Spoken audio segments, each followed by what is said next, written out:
You wake up, not in a mansion with a pool, but in a line. Hundreds of people packed together, torn clothes, empty stairs. The smell?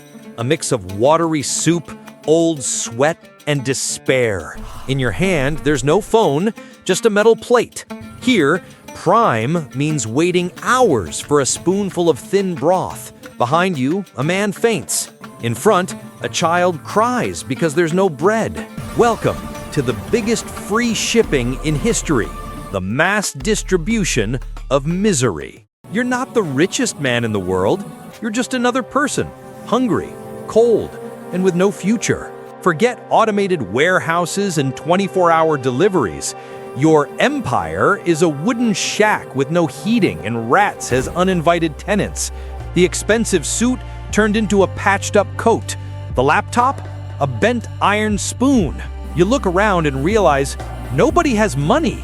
Nobody buys, nobody sells. The banks are closed, the investors are gone, and the market has vanished like hot coffee on ice.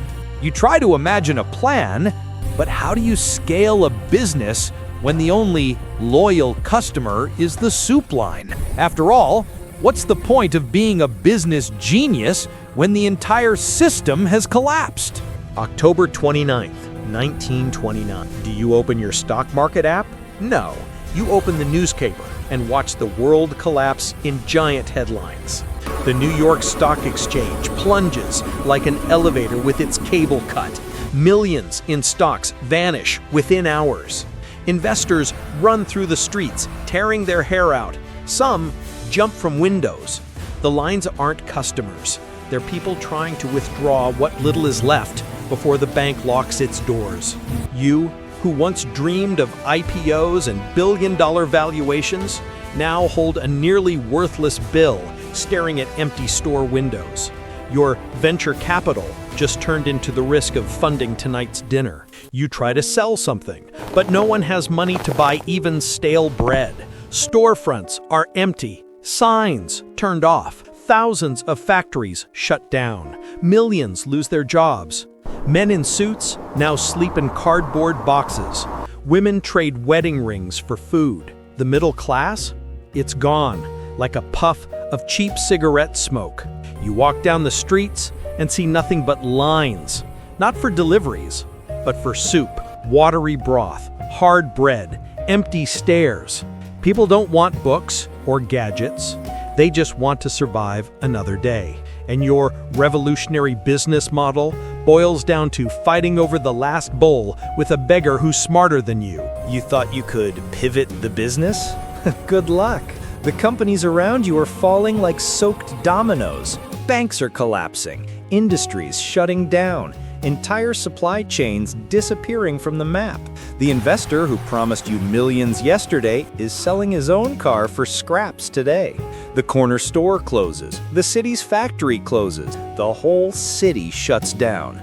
You see for sale signs even on churches. Credit? Non-existent. Trust?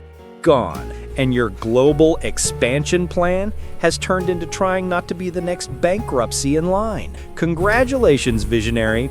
You became a statistic before even launching your product. You think, okay, I can expand to other countries. No, you can't.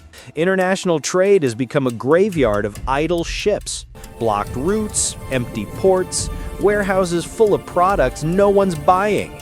The global economy has slipped into a coma and there's no ventilator, no internet, no planes, no logistics. The world has shrunk to the size of your broken town. Newspapers talk about a global recession, hunger, and mass unemployment. Each country is trying to fend for itself, closing borders and raising trade barriers like invisible walls. Your global marketplace? Gone. You're no longer the king of world trade. You're just a guy with a dream stuck on a broken planet. What if it were you? Could you stay calm watching your fortune melt like ice in the desert? Would you survive in a world where nobody has money, nobody buys, nobody sells, and hope is as rare as working Wi-Fi? Would you still have that entrepreneurial vision, or just be another face in the soup line, praying for a warm meal? If you're still here, congratulations. You survived the market crash, the soup lines, and the end of global consumption, without even losing your Wi-Fi signal. The least you can do now is subscribe. Who knows? In the next collapse, that might be worth more than money.